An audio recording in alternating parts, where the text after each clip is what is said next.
Hi, Romesh Srivastava here, Editor-in-Chief, Sightsin Plus. Welcome to the YouTube channel. Please do subscribe this for the HR news, for the HR updates, and conversation with some of the top-notch CHROs and business heads. So, agenda for today's discussion is a quiet quitting. That is a quite a new buzzword in HR industry. And to discuss in this detail, we have one of the celebrity HR leaders, Mr. Yuvaraj Srivastava, who is the Group CHRO of MakeMyTrip. So, welcome, Yuvraj. Thanks, Ramesh. Thanks a lot. Thanks a lot. And I think great to catch up with you after so many months and years. I think we have been talking over phone and mail, but good to really, if not physically, at least meet up with you on a virtual Oh, medium. Thank you so much for inviting me. right. Yeah. So, Yuvraj, I'll start off by sharing a couple of reports on this. So, if I share one report by the Gallup, and according to this report, around the 50% of the US employees they are doing the quiet quitting, and if you look at the India, so around 5 to 6% of employees, including the IT, other sectors like banking, financial sectors, and retail sector, so around 5 to 6% of employees are also involved into the quiet quitting. So my question is straight to you that what do you feel? What is the quiet quitting? Is it the some new buzzword or it has been into the industry earlier as well? And how do you see that it is catching the trend in India as well?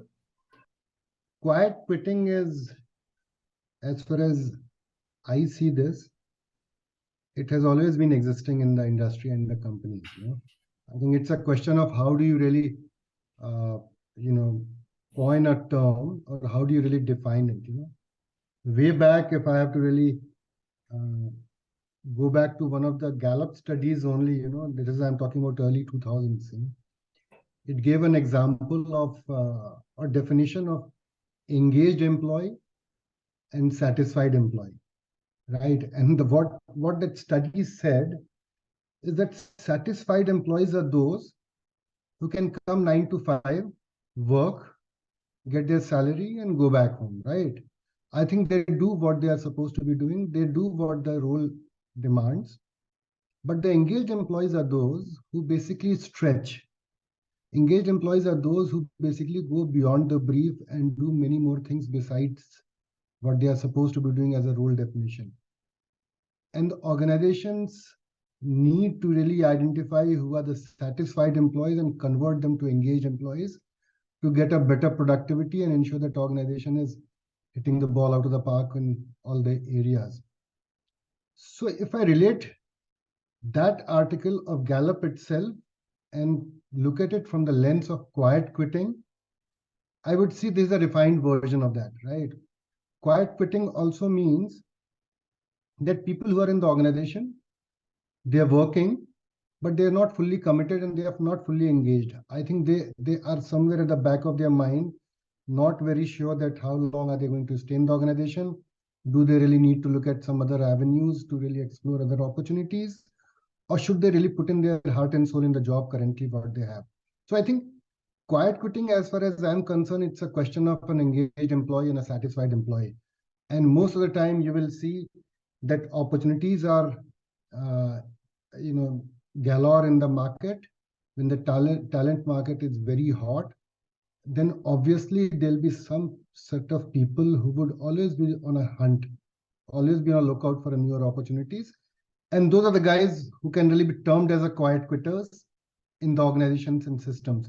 So I would not really uh, say that this is new, but what I would always say that, I think it's something which is very, very important for the HR folks to really be aware of. You name it in whichever terms you want, but is it an agenda which HR should focus on? Definitely, yes. Does it really impact organizations' productivity? Definitely, yes. Does it really bring in a bit of sluggishness in the organizations the way it works? Definitely, yes. So does it really become a paramount agenda? I would say that yes, it should become an agenda for the HR folks and the leaders across the industries to look at. And what is your take on this 5 to 6% of the employees in India? They are quite quitting. I agree with the data which is shared in the report. So I would say that I'm happy that it is only 5 to 6%. You know, I think, and I would say that quiet quitters, if you relate them with people who are not fully engaged in the work, That should be much. That's only 5 to 6. Then if it's only 5 to 6%, then it's a good news. It's not a bad news. I think that the problem happens that if you have an organization wherein at least you have 25 to 30% people who are not engaged and people who are not happy and they're looking for other avenues and opportunities. So 5 to 6% is not a matter of concern. But having said that, any number of or any percentage of employees or the team members in any organization, if they are quiet quitters, other fact which connects with this is it's a disease which spreads very fast. So today, if it is 5 to 6% in any organization, it can really very rapidly go up to 15 to 20%, because I always believe that negativity spreads faster than positivity in any organization. And one needs to really be very, very careful and ensure that, such people are identified and they are either converted or they are advised and counseled to really be far more focused on work and not look for the opportunities if there is no substantial reason for them. So 5 to 6% is a matter of concern from the point of view that these numbers can really grow quickly. And these are initial signs and signals in the organization wherein engagement level of the team or the employees is somewhere getting affected. And the organization needs to really take right actions to get it back in the right proportion or get back the mojo of the organization for people to really be far more engaged and productive. So I think 5 to 6% what the data is sharing, that is only for the quitters, not for the disengaged people. Because another Mhm. study is also, and that shows that around 54% employees, they are feeling the burnout, they are not engaged. And if you look another the report by the Slack that says that around two-thirds of the knowledge workers, they are looking for the change in coming year in 2023, because the burnout, because of the work-life balance, they are not engaged. And if we look at other perspective, that is the generational shift. So around the generation Z and younger generation, younger millennials, if you talk about below the 35 years, so they, which is the part of most of the middle management, you can say. So they feel Mhm. there is a certain communication gap. They are not engaged with the organization. The perspective to looking at the workplace, the perspective to looking at work location, job, that is changed. So these are the numbers I think for the disengaged people. And to 5 to 6%, what I think the data is here, that is those who are might be as a symptom, they are coming office late, they are leaving the office late, they are taking too much time in the lunch, their focus is not on the job, the bare minimum they are putting the effort just to so that they can get paid at the end of the month. I think this is the number. So, in your opinion, what are the reasons why the people are jumping into the quiet quitting, or they are feeling disengaged as of now? So that what is your opinion on this? So Ramesh, there can be many reasons. I think ad nauseum we have talked about reasons for people to be disengaged and dissatisfied at the work, and also really not giving their 100%. And I think uh, there are two or three things which I look at, uh, which might be propelling this whole issue. First, clearly is that we are in the phase of transition, Ramesh, from a complete work from home to hybrid work from home to currently there is a talk of many organizations asking people to come back, and many of the organizations still in the mode of hybrid. So I think there's a mindset transition which is happening currently, right? That can be one reason, and people are still coming to terms that what should be the right place to really work for. They are getting affected in case somebody is getting an offer or an opportunity wherein work from home is a permanent feature, whereas you are working in an organization where you need to come to the office. So I think there is a bit of dissonance which is also creeping into the minds of people. That can be one reason. Second can be that I think India as an economy is currently offering a lot of opportunities for people of across skill sets, right? And if there is a huge amount of demand and supply, if not limited, is also more or less equal, then there is always an opportunity for every individual of every type, in the market, right? And what my personal experience has been, that in last 1.5 years, and it continues to be, that people of all skill sets, whether people are in business development function, or people are in MIS function, or people are in sales function, people are in HR or finance or customer service. Forget about technology and product, which has been the talk of the town and talk of the organizations. Across functions, there are openings and opportunities available for people, right? So that can be another reason for people to really be slightly more unsettled at the workplace. So first is clearly your transition from previous style of working to the new style of working, or at least that whole conundrum and the confusion. Second is clearly market, the way it is operating in terms of talent. And third, I think also is to do with the expectations of people in terms of a growth. Younger generation definitely is looking at faster growth. Younger generation is not ready to really accept or really come to terms with the fact that organizations work with a sort of a system and processes when it comes to growth, opportunities, and all that stuff, right? Organization looks at everybody from a lens which is more organizational lens, whereas an individuals look at their career from their own lens, right? Many times organization lens and personal lens doesn't really match. And this really results into, again, a bit of, dissonance in the minds of team members or the people, or people who have high potential or they are doing well. So all these three reasons basically can create a situation wherein people can either become a quiet quitters, or people can become slightly non-productive, or people can become slightly unsettled, or people can really be slightly disengaged at the workplace. So if the number is 45 to 50%, I'm not surprised. These three are very, very potent reasons for people to really feel a bit disengaged, and also, take some time to settle down. So, and I also, while I say this, I also feel a couple of quarters down the line, I think things will improve a lot, because that's the time when, I think that clarity on complete hybrid or the work from home will be there. Clarity in terms of policies would be there. Clarity in terms of overall business, business line of sight for the most organization would be there, and things may settle down at that point of time. Yeah. So before we move to the other segment of this for the solution, what the solution is of this, I would like to ask a little personal question to you that you have moved in HR from your Indian Army background, being as a captain. After that, you joined the. Okay. So which one do you like? Which one do you find the better? So it's a difficult question. You can't ask father about two kids, right? Or you can't ask a son that which parents you like more. You will always get an answer, but that answer will be very, very difficult to really give. Army has shaped me in my initial career, in my initial life. It has made me from a young boy to a man. Uh, I spent 6 years in armed forces, and I think that learnings in terms of basic values, ethics, commitment to the work, discipline, all that comes from there. And I think that I can't really think of even not acknowledging that. Whereas, corporate world gives a very different pace. It gives you a growth which is inorganic.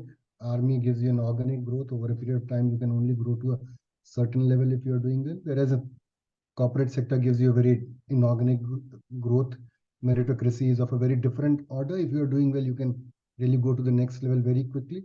So it's a difficult one, but I would say I can't forget the contribution of armed forces in my life.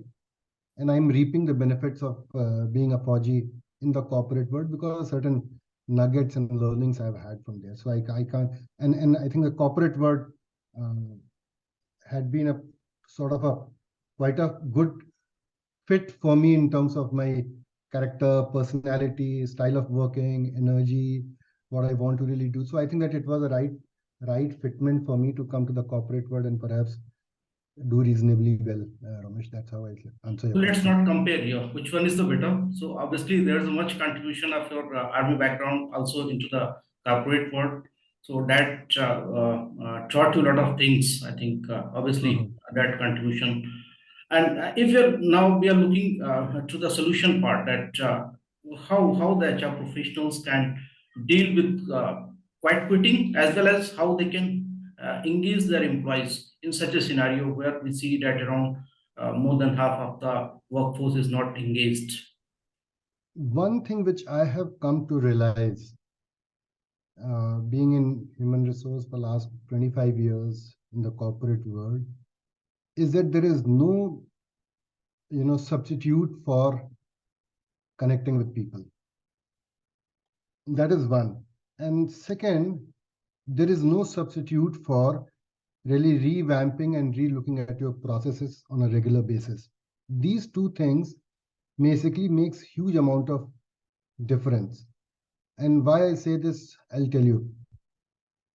People say people connect is an important area of human resource. Uh, but it's not only people connect, it's connect which should result into actionables at your end. An organization should really take lessons out of it. Organization should pick up some of the areas to really act upon and work on it. I think in organizations there is a superordinate culture and there are subcultures in every organization, right? What happens, we try to create systems and processes which are expected to be right for all the teams, all the functions, all the subunits.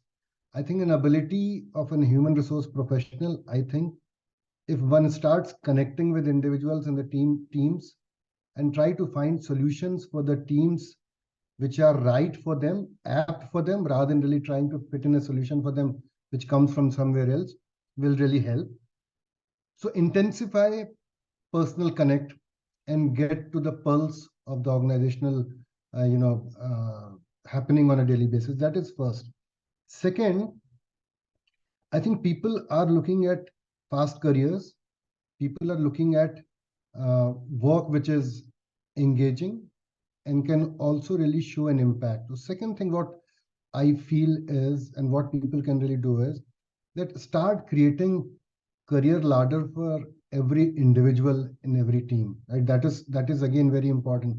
Don't try to create career ladders which are specific for a set of people in the organization. So you should have, if you have 30% individuals who are high potential in the organization, you should have a career ladder for everyone. You should have a conversation with everyone. What do they want to really do, and do a very, very personalized focus for people to feel that their career is taken care of, and whatever they want to achieve, they can achieve in the organization. That is second thing what human resource professionals can really do. Third is, I think as human resource professional, you need to find solutions for every individual. And you can find solutions for every individual's problems by unbuilding your policies. If you have a policy in the organization which does not allow, education or loan for that matter, to a certain set of people, right? Or certain set of people who don't have a tenure of that nature. So you should be able to really figure out how do you really change the policies, how do you really also flex the policies to suit everyone. So not getting completely compartmentalized into the policy processes, your ability to flex those policies and make it comfortable for every individual would be again a way to really address everybody's personal requirements in a very customized way. That is the third thing what as a HR professional should do. See, because finally, what are you trying to achieve? You are trying to achieve only one thing, that employee or the team members should feel part of the system. Their learning needs, their career growth needs should be taken care of. Their personal requirements, which are learning, policies, benefits, are again taken care of. And first thing, what I said, they should be heard in terms of a connect. So if you take care of all these three things, connecting and hearing them, second, ensuring their learning and growth by talking to them and creating a personal ladders for them. And third, what I'm saying is that, looking at their personal issues, problems, and flexing the policies to suit their benefits, suit their requirements. By doing all these 3 or 4 things, you will be able to make people feel as a part of the organization, and they'll feel that they are being taken care of. And if they're taken care of, you'll not have a situation of quiet quitters in the system. And the fourth thing, which is also very important, is that, I think it's very important to inform individuals in organization that what is happening in the organization. After COVID, it has become very important, Ramesh. Everybody wants to know how organization is doing. If we started a new business line, how that business line is doing, how the quarter has gone, if there is a development in the external world which can impact our industry. So suppose if there's a new policy coming on a travel or with the airlines, how is it impacting our business in travel industry is important to be told to people by the leaders. So in Make My Trip, we have a system wherein every quarter we do business talk with the leaders, sharing with everyone. It's an open road show. So SBU leader comes in and talks about how the business has gone by, what are the areas where we should really work upon, what are the strategies we are following. Many times in the organizations or in HR, we ignore this and we feel कि यार ये frontline के बंदे उनको जगाने की क्या जरूरत है. Let them really work. I think it is good enough for them to really know what is happening in their function, rather than really taking them through something which is very high end or something which is very, very difficult to assimilate. But it's important to understand that everybody, most of the people nowadays are far better educated, aware, and informed as compared to what it used to be a couple of decades back. And people want to know, the organization where I'm working, is it doing well or not? So I think fourth is the communication piece, as I said. If we do all 3 or 4 things, I think we should be able to really address this issue of quiet quitting, Ramesh. So of course, the transparency is very important. That should be there. And you also shared with me a couple of more points how the employees can be get engaged in this current the changing work disruption atmosphere. So now we are moving. If you can quickly help us to let us know that what are the top 5 HR trends in 2023. That's a difficult one because most of the time trends get bucked because of certain development which happens in the industry or in the ecosystem. But if I have to really think of 4 or 5 things which organizations should do or HR professionals should do next 1 year, one is, I think it's time for us to really focus on mid-managers capability.